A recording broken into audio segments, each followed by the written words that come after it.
လူးကြီးရွာကိုစစ်တပ်ကလက်နက်ကြီးပစ်ခတ်တရုတ်နိုင်ငံသား3ဦးသေဆုံးပြီးဒေသခံအချို့ဒဏ်ရာရ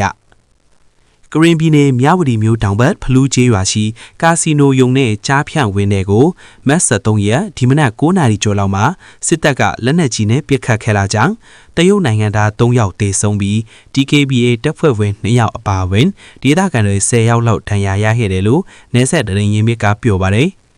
ဒီမိုကရေစီအချိုးပြုကရင်တပ်မတော် DKBA ထိန်းချုပ်နယ်မြေတွေကကျွန်းတော်အွန်လိုင်းငွေလိမ်ကြားဖန်ဆိုင်တဲ့ကိုစစ်တပ်ကဆွဲတော်ကုန်းဖြူဟာကနေလက်နက်ကြီးနှလုံးနဲ့ဖိတ်ခတ်တိုက်ခိုက်ထဲတာလို့ဆိုပါတယ် DKBA တရင်ရင်းမြစ်က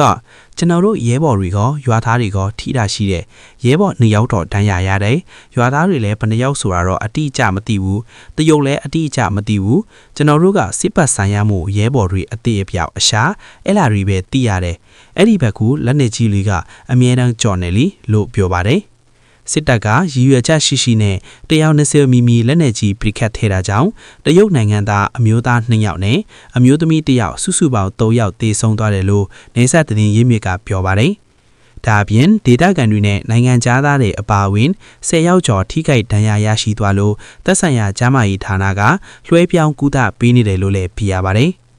အခုရပိုင်းမှာစစ်တပ်ကလက်နက်ကြီးနဲ့ရန်တမ်းပစ်ခတ်လီရင်နဲ့ဘုံကျဲမှုတွေကြောင့်ကြေးဝါတဲ့ဖျားချောင်းနဲ့စီဒီတွေထီမှန်တာရှိသလိုလက်နက်ကြီးကြီးတချို့လည်းထိုင်းနဲ့ညာဘက်ကြားရောက်ပောက်ကွဲတာတွေလည်းရှိပါတယ်။မတ်လပထမဘက်ကစပြီးဝေါ်လီလမ်းပိုက်ကိုစစ်တပ်ကလေချောင်းနဲ့လက်နက်ကြီးပစ်ကူရယူပြီးထိုးဖောက်ဖို့ကြိုးစားနေတာကြောင့် KNLA ပူးပေါင်းစစ်ကြောင်းတွေနဲ့တိုက်ပွဲတွေပြင်းထန်နေပါတယ်။ဒါအပြင်စစ်ကောင်စီတပ်ကစစ်ကြောင်းထိုးတာလက်နက်ကြီးရန်တမ်းပစ်ခတ်တာအပြင်လေရင်ရန်ကိုစူးရင်ပြီးလီကဲကောမင်းလက်ပန်ဖလူရတိတ်ကူထီးမဲဝါခီစော့တဲ့ကြေးရွာကထောင်နဲ့ချီတဲ့ဒေသခံပြည်သူတွေဟာတောင်းရင်းမြေတပတ်ကန်ထိုင်းနိုင်ငံဘက်နဲ့နီးစပ်တာတွေမှာထွက်ပြီးတင်းရှောင်နေရပါတယ်